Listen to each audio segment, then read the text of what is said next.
ओम नमो भगवते वासुदेवाय। ओम नमः शिवाय। प्रेम से बोलिए भगवान श्री हरि विष्णु की जय। नमस्कार भक्तगण, भगवान श्री हरि विष्णु की कृपा आप सभी पर बनी रहे। आज हम श्रवण करेंगे अमावस्या की पावन कथा। आज के दिन गंगा स्नान करना, दान करना, पितरों का तर्पण करना, पितरों के निमित्त जल देना आदि कार्य करने से सभी मनोकामनाएं पूर्ण होती हैं, पितरों का आशीर्वाद प्राप्त होता है। अगर आप अमावस्या का व्रत रख रहे हैं तो उसके प्रभाव से सुखी संतान की प्राप्ति होती है और सभी मनोकामनाएं पूर्ण होती है। तो आइए भगवान श्री हरि विष्णु का स्मरण करते हुए सुनते हैं अमावस्या की यह पावन कथा। एक राज्य में एक राजा और एक रानी रहते थे, जिनकी 4 संतानें थी, 2 लड़के और 2 लड़कियां। लड़की का नाम पूर्णिमा तथा दूसरी लड़की का नाम अमावस्या था। पूर्णिमा घर के कामों में निपुण थी और घर का पूरा काम करती थी और भगवान की पूजा अर्चना भी किया करती थी। इसके अतिरिक्त वह गौ माता की सेवा भी किया करती थी और उसकी दूसरी बहन अमावस्या ना ही घर का कोई काम करती थी और न ही भगवान की पूजा आराधना किया करती थी और न ही गौ माता की सेवा करती। पूर्णिमा सर्वगुण संपन्न थी। फिर भी राजा और रानी अपने दोनों बेटों तथा पुत्री अमावस्या को ही प्यार करते थे और वह पूर्णिमा से प्यार नहीं करते थे, उनके साथ भेदभाव करते थे। राजा के चारों पुत्र और पुत्री धीरे धीरे बड़े हो रहे थे। जब वे बड़े हो गए, राजा ने अपने दोनों पुत्रों का विवाह योग्य कन्याओं से करा दिया। इसके बाद रानी ने राजा से कहा कि अब आप दोनों पुत्रियों का भी विवाह योग्य वर ढूंढकर करा दीजिए, लेकिन पुत्री अमावस्या का विवाह किसी बड़े खानदान में कराना और पूर्णिमा का विवाह किसी गरीब परिवार में कराना, क्योंकि पूर्णिमा को केवल भगवान की पूजा पाठ करना ही पसंद है और गाय की सेवा करना पसंद है। अब रानी ने राजा को दोनों पुत्रियों का रिश्ता तय करने के लिए भेज दिया। राजा ने अपने पड़ोसी राज्य में जाकर वहां के राजा के पुत्र से अमावस्या का रिश्ता तय कर दिया और वहीं पास के गांव में जाकर एक गरीब परिवार के लड़के से पुत्री पूर्णिमा का भी रिश्ता तय कर दिया। यह सारी बात जाकर राजा ने अपनी रानी से बताया तो रानी यह सोचने लगी कि अब देखते हैं कि भगवान इसकी मदद कैसे करते हैं। यह बहुत ही पूजा पाठ करती है और भगवान में मगन रहती है। पूर्णिमा का भाई और उसकी भाभी पूर्णिमा से बहुत प्यार करते थे, क्योंकि पूर्णिमा उसके घर के कामों में उसका साथ देती थी और कामों में उनका हाथ बटाती और यही उसकी दूसरी बहन अमावस्या उन पर अपना रोब जमाती थी और घर का कोई कार्य नहीं करती। कुछ समय बीत जाने पर दोनों पुत्रियों का विवाह हो गया। राजा और रानी अपनी दोनों पुत्रियों की विदाई कर देते हैं। विदाई करते समय राजा अपनी पुत्री अमावस्या को बहुत सारा धन और दौलत देकर विदा करते हैं और पूर्णिमा को कुछ भी नहीं देते, खाली हाथ अपने घर से विदा करते हैं। इसके बाद दोनों बहनें अपने अपने ससुराल को चली जाती हैं। कुछ दिन बीत जाते हैं और एक दिन अमावस्या अपने घर पर शिव जी की कथा रखती है, जिसमें वह सभी गांव वालों को निमंत्रण देती है और अपनी बहन पूर्णिमा को नहीं बुलाती। जब गांव की सभी औरतें अमावस्या के यहाँ जाती हैं, तो यह सब दृश्य पूर्णिमा अपने दरवाजे पर बैठकर देख रही होती है। तब वहां से गुजर रही औरतें पूर्णिमा को कहती हैं कि तुम्हारी बहन के यहाँ शिव जी की कथा है, क्या तुम नहीं चलोगी? पूर्णिमा ने कहा, मुझे निमंत्रण नहीं आया है, मैं नहीं जा सकती। सभी गांव की औरतों ने पूर्णिमा से कहा, बुलाया नहीं तो क्या हुआ, भगवान शिव की कथा है, तुम हमारे साथ चलो। गांव की सभी औरतों की बात मानकर पूर्णिमा उनके साथ भगवान शिव की कथा में अमावस्या के घर चली जाती है। जब अमावस्या की नजर पूर्णिमा पर पड़ती है तो वह पूर्णिमा से कहती है कि तुम यहाँ क्यों आई हो, मैंने तो तुम्हें बुलाया ही नहीं था। खैर कोई बात नहीं है, अब तुम आ ही गई हो तो चुपचाप बैठी रहना। और यह कहते हुए अमावस्या ने पूर्णिमा की गरीबी का भी मजाक उड़ाया। पूर्णिमा की आंखों से आंसू आ गए और रोते रोते मन ही मन पूर्णिमा भगवान शिव से विनती करती है, हे भगवान, क्या पूजा पाठ करना गलत है? गौ माता की सेवा करना गलत है? आखिर मेरी गलती क्या है? आप मुझ पर अपनी कृपा दृष्टि कब बनाएंगे पूर्णिमा बार बार भगवान शिव से यही कहती रहती है। इतने में शिव जी की कथा पूरी हो जाती है और अमावस्या भगवान का प्रसाद बांटने लगती है। वह सभी लोगों को प्रसाद देती है, लेकिन वह पूर्णिमा को प्रसाद नहीं देती। पूर्णिमा बिना प्रसाद के ही अपने घर लौट जाती है। रास्ते में वह यह सोचते हुए चलती है कि यदि बच्चे उससे कथा का प्रसाद मांगेंगे तो वह उन्हें क्या जवाब देगी।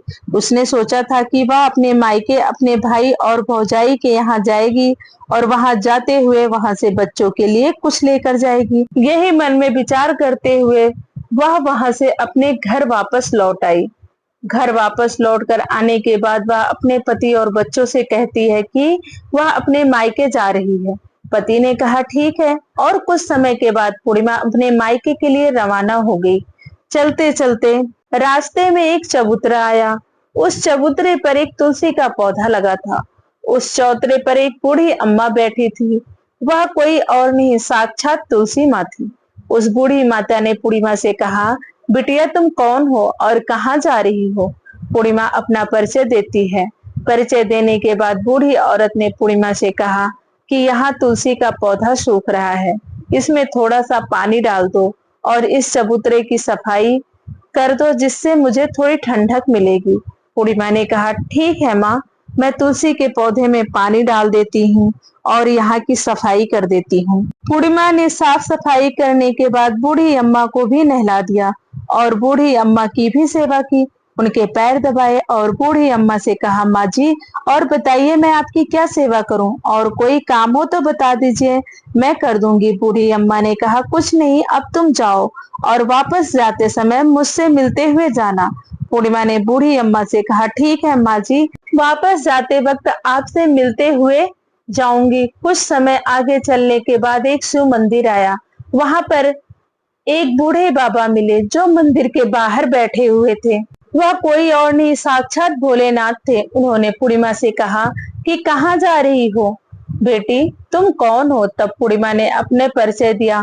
फिर उस बूढ़े बाबा ने पूर्णिमा से कहा इस चबूतरे की और इस मंदिर की सफाई कर दो। तब पूर्णिमा ने मंदिर और चबूतरे की सफाई कर दी और वहां पर पूजा पाठ अर्चना भी की, और साफ सफाई पूजा अर्चना करने के बाद उन्होंने बूढ़े बाबा को भी नहला दिया और उनसे कहा कि बाबा और कोई काम हो तो बताइए। तब बूढ़े बाबा ने कहा नहीं बेटी, अब तुम जाओ और वापस आते वक्त मुझसे मिलते हुए जाना। पूर्णिमा ने कहा ठीक है बाबा, मैं जाती हूँ, वापस आते हुए आपसे मिलते हुए जाऊंगी।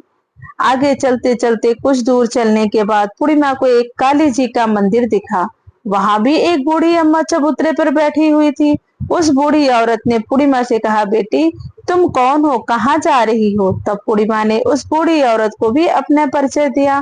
बूढ़ी औरत ने पूर्णिमा से कहा कि यहाँ पर सभी पूजा पाठ करने आते हैं, लेकिन मंदिर की साफ सफाई करने के लिए कोई नहीं आता, इसलिए तुम मंदिर और चबूतरे की साफ सफाई कर दो। पूर्णिमा ने कहा ठीक है माता जी, और पूर्णिमा मंदिर और चबूतरे की साफ सफाई कर देती है और पूजा पाठ भी करती है और माता जी का श्रृंगार कर देती है और उस बूढ़ी अम्मा को भी नहला देती है और बूढ़ी अम्मा के पैर दबाती है और कहती है कि सभी काम हो गया है माँ जी, और कोई काम हो तो बताइए। बूढ़ी अम्मा कहती है कि नहीं बेटी, और कोई काम नहीं है बेटी, अब तुम जाओ, लेकिन वापस जाते वक्त मुझसे मिलते हुए जाना। पूर्णिमा कहती है ठीक है और वह आगे चली जाती है। आगे चलते चलते एक नदी आती है। वहां पर एक बूढ़ी अम्मा बैठी रहती हैं और वह कहती है कि बेटी तुम कौन हो और कहाँ से आई हो।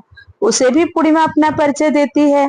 बूढ़ी औरत पूर्णिमा से कहती है कि नदी पर स्नान करने तो यहाँ पर सब आते हैं, लेकिन यहाँ की साफ सफाई कोई नहीं करता, इसलिए तुम इस किनारे पर साफ सफाई कर दो। तो पूर्णिमा कहती है ठीक है माँ जी, और वहां की साफ सफाई कर देती है और उस बूढ़ी अम्मा के पैर दबाती है और कहती है माँ जी और कोई काम हो तो बताइए। बूढ़ी औरत कहती है कुछ नहीं बेटी, तुम जाओ, लेकिन वापस जाते वक्त मुझसे मिलते हुए जाना।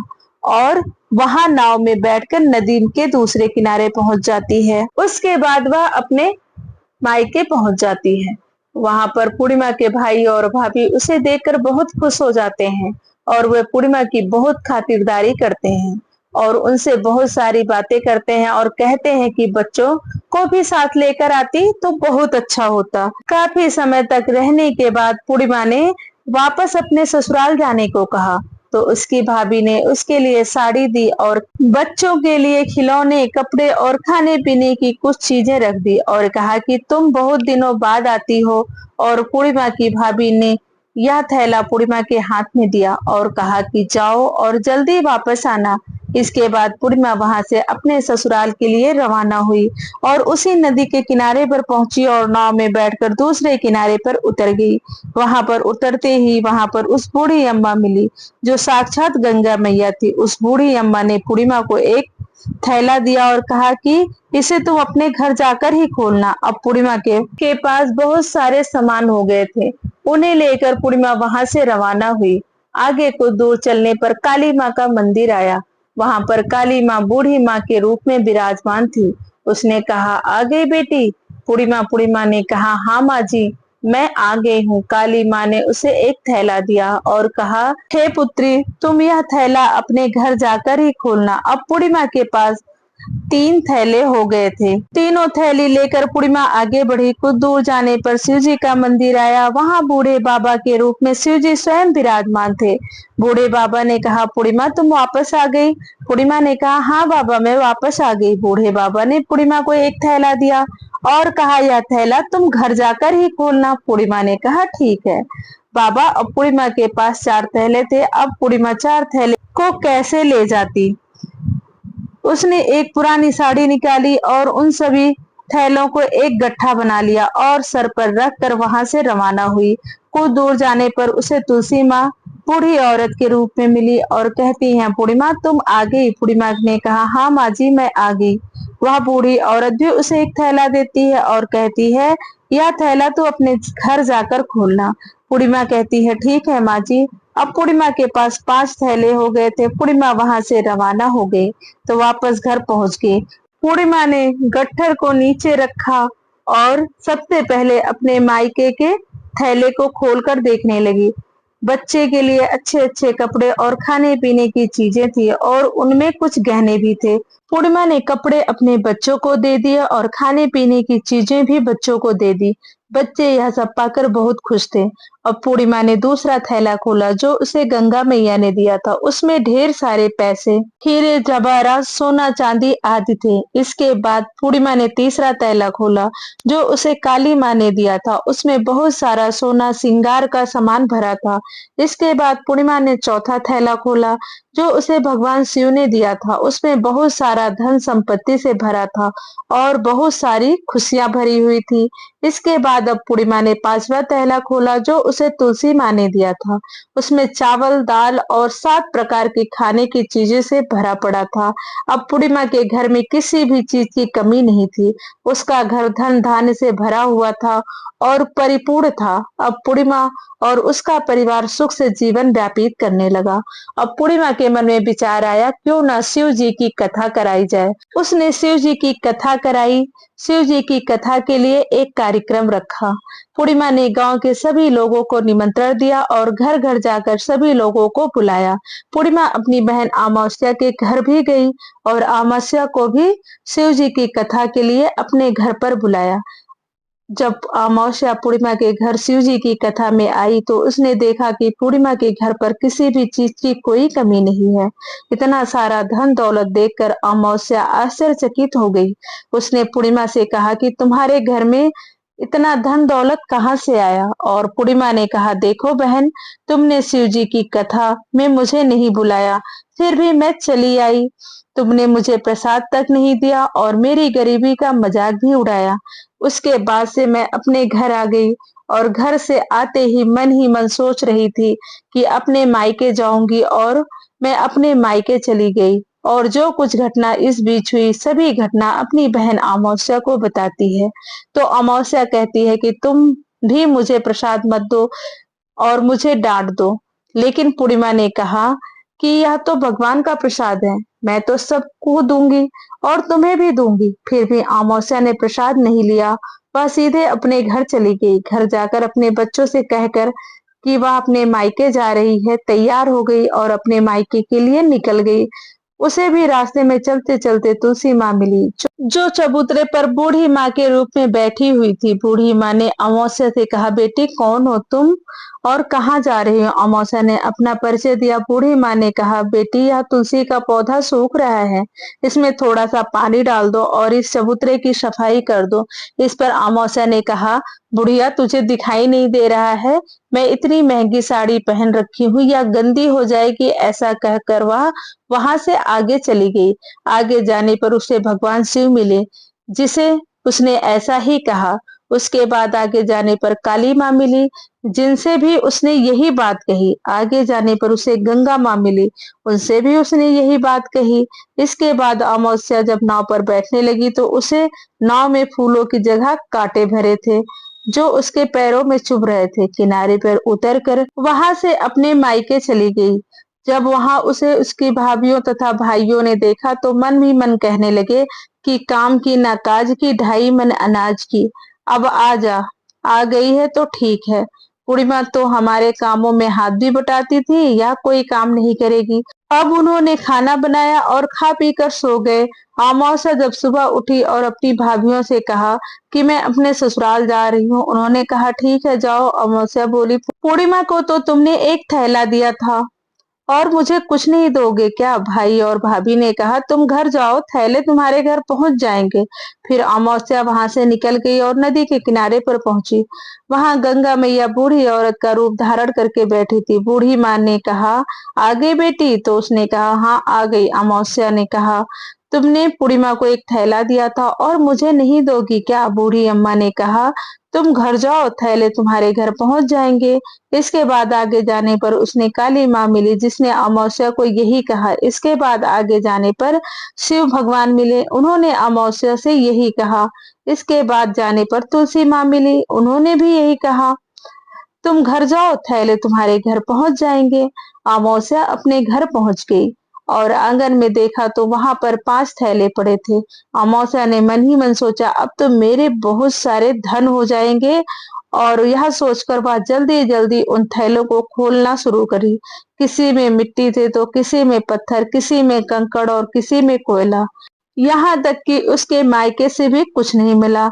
इन थैले में कुछ भी नहीं था। अमावस्या दौड़ती हुई पूर्णिमा के घर गई और कहती है कि तुम्हें तो इतना सब कुछ मिला, मुझे तो कुछ नहीं मिला, आखिर क्यों? तो पूर्णिमा कहती है कि मैं अपने मायके जाती हूँ तो अपनी भाभीियों के साथ कामों में हाथ बटाती हूँ, लेकिन तुम ऐसा कुछ नहीं करती, उनकी इज्जत भी नहीं करती, इसलिए वह तुम्हें भला क्या देंगे? इसके बाद तुमने गंगा मैया को ठुकरा दिया और काली माँ को भी ठुकरा दिया और भगवान शिव को भी तुमने ठुकरा दिया, इसलिए उन्होंने भी तुम्हें कुछ नहीं दिया। अमावस्या कहती है कि बहन तुम मुझे माफ कर दो, मैं तुम पर हमेशा अत्याचार करती हूँ, मुझे कुछ भी नहीं मिला तो कोई बात नहीं, मैं भी भगवान की भक्ति करूंगी और सब कुछ प्राप्त कर लूंगी, मुझे इन सब चीजों का रहस्य बताओ। तो पूर्णिमा ने कहा कि तुम 3 सूत्र का ज्ञान ले लो, उसकी कथा करना। पहले सूत्र में दया मांगना और दूसरे सूत्र में कथा मांगना और तीसरे सूत्र में 108 बार ओम नमः शिवाय का जाप करना। बहन भगवान ने यह सूत्र दिए हैं, इनको अपने हृदय में बसा लेना। मैं भी यही 3 सूत्र अपने जीवन में अपनाए हैं और सच्चे मन से भगवान की भक्ति पूजा पाठ की थी। फिर भगवान ने मुझे यह सब कुछ दिया और तुम्हारे पास जो कुछ भी है वह भी सब खत्म हो गया। इसके बाद अमावस्या अपने घर गई और भगवान का पूजा पाठ करने लगी। भगवान शिव से उसने माफी मांगी और गौ माता की सेवा भी की और दूसरों की मदद भी करने लगी, जिससे भगवान प्रसन्न हुए और उसके घर में नाना प्रकार के भी सुख उत्पन्न हो गए। प्रेम से बोलिए भगवान भोलेनाथ की जय।